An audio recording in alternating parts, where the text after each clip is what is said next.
क्या आपने कभी सोचा है कि सच्ची शांति और खुशी कैसे पाएं? दुनिया भर में लाखों लोग बौद्ध धर्म का पालन करते हैं, जो हमें एक रास्ता दिखाता है। यह हमें आंतरिक शांति और सभी जीवों के प्रति करुणा की ओर ले जाता है। भारत में उत्पन्न हुई यह प्राचीन परंपरा हमें अपने भीतर झांकना और खुद को और अपने आसपास की दुनिया को समझना सिखाती है। बौद्ध धर्म की इस खोज में हम इसकी उत्पत्ति के बारे में जानेंगे, इसके संस्थापक सिद्धार्थ गौतम के जीवन में उतरेंगे, जो बुद्ध के नाम से प्रसिद्ध हुए। हम उन मुख्य शिक्षाओं को उजागर करेंगे जो इस महान दर्शन का आधार बनती हैं। अंत में हम देखेंगे कि कैसे बौद्ध धर्म आज भी हमारी आधुनिक दुनिया में प्रासंगिक है और जीवन की जटिलताओं से निपटने के लिए कालातीत ज्ञान प्रदान करता है। बौद्ध धर्म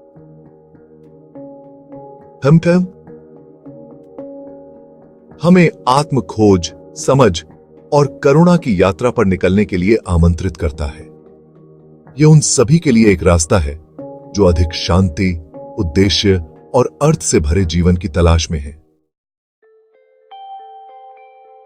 आज से लगभग 2500 साल पहले वर्तमान नेपाल के एक इलाके में सिद्धार्थ गौतम नाम के एक राजकुमार का जन्म हुआ था।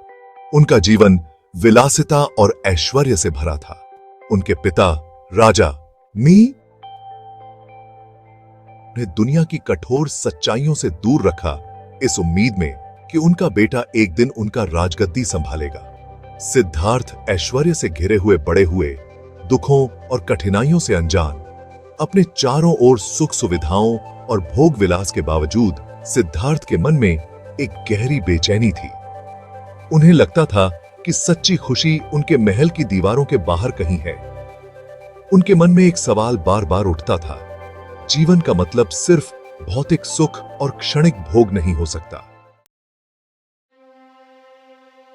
एक दिन सिद्धार्थ अपने रथ पर सवार होकर महल की दीवारों से बाहर निकल पड़े। पहली बार उन्होंने जीवन की उन सच्चाइयों का सामना किया जो उनसे छिपाई गई थीं।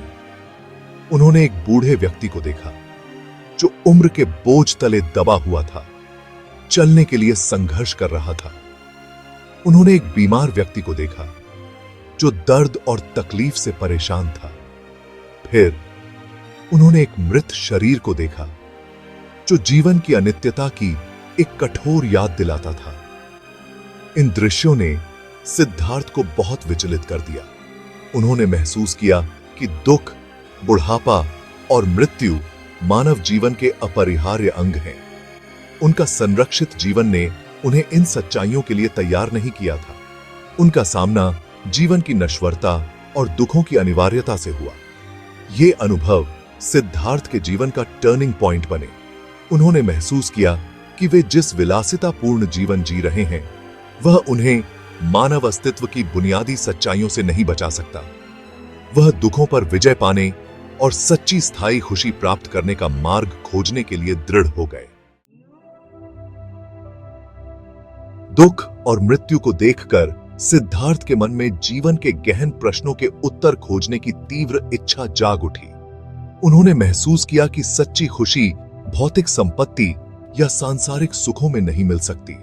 29 वर्ष की आयु में उन्होंने एक ऐसा क्रांतिकारी निर्णय लिया जिसने इतिहास की धारा बदल दी। सिद्धार्थ ने अपने राजसी जीवन का त्याग कर दिया, अपनी पत्नी, नवजात बेटे और महल के सुखों को पीछे छोड़ दिया। उन्होंने आध्यात्मिक खोज की राह पकड़ी, ज्ञान और दुखों से मुक्ति की तलाश में। वह एक तपस्वी बन गए, सादगी और आत्म अनुशासन का जीवन जीने लगे। सिद्धार्थ का त्याग अपार साहस और दृढ़ संकल्प का कार्य था। वह एक उच्च सत्य की खोज में वह सब कुछ त्यागने को तैयार थे जो उन्हें पता था। उनकी यात्रा अपने जीवन में अर्थ और उद्देश्य की तलाश करने वाले अनगिनत अन्य लोगों के लिए प्रेरणा बन गई। भाग 5, बोधि वृक्ष के नीचे, आत्म खोज और ज्ञान की यात्रा। 6 साल तक सिद्धार्थ भारत के जंगलों में घूमते रहे, विभिन्न गुरुओं से ज्ञान प्राप्त किया और कठोर तपस्या की।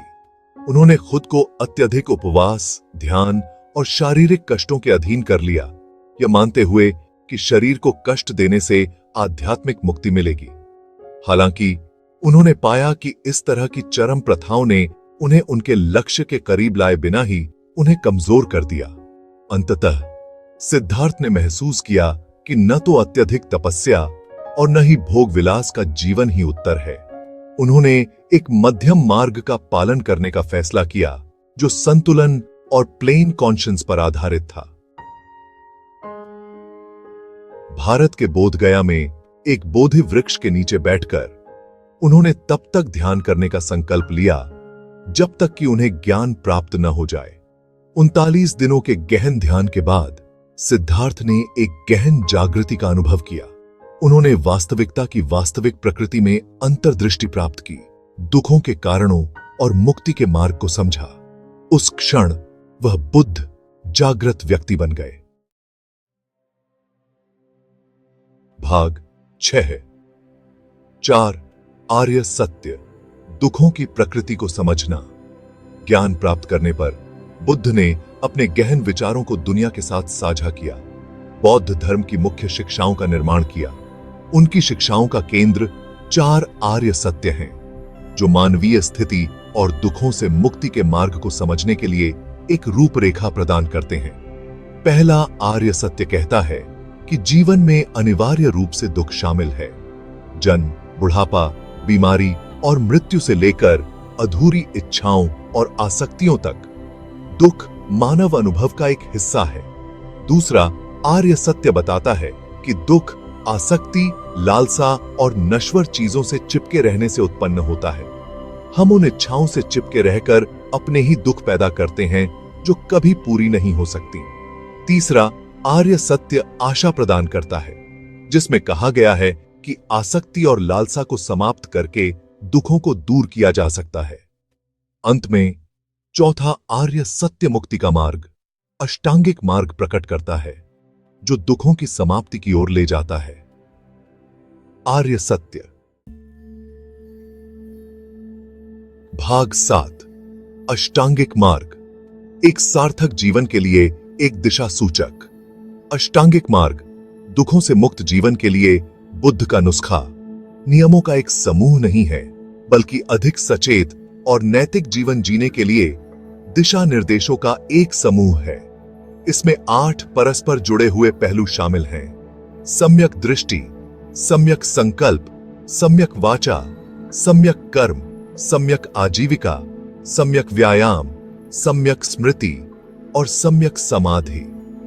सम्यक दृष्टि में वास्तविकता की स्पष्ट धारणा विकसित करना, सभी चीजों की अनित्यता और सभी प्राणियों की अंतः संबंधितता को पहचानना शामिल है।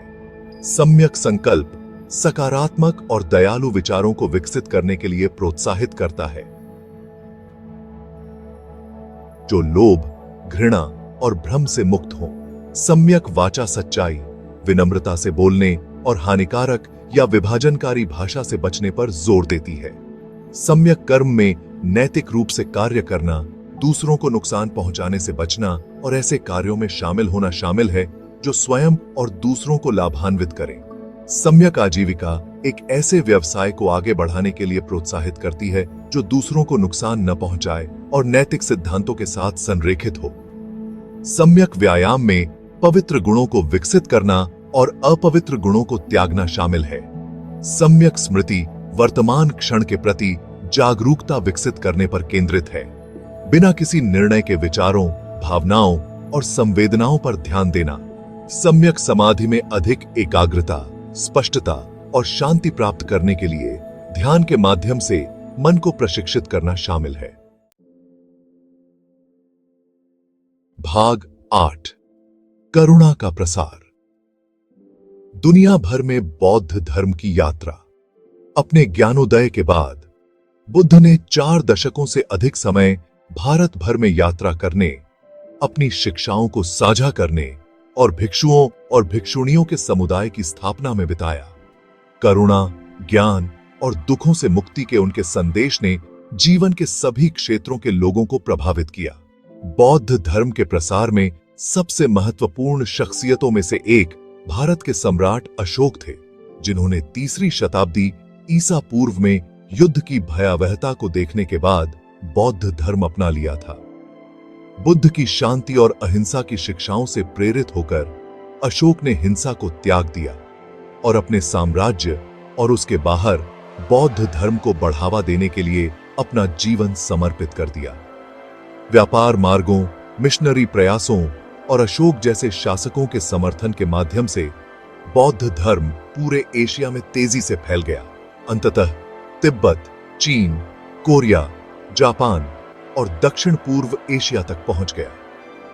यह विचारों की विभिन्न परंपराओं और स्कूलों में विकसित हुआ, जिनमें से प्रत्येक ने उन सांस्कृतिक संदर्भों के अनुकूल ढाला जिनमें इसकी जड़ें थीं।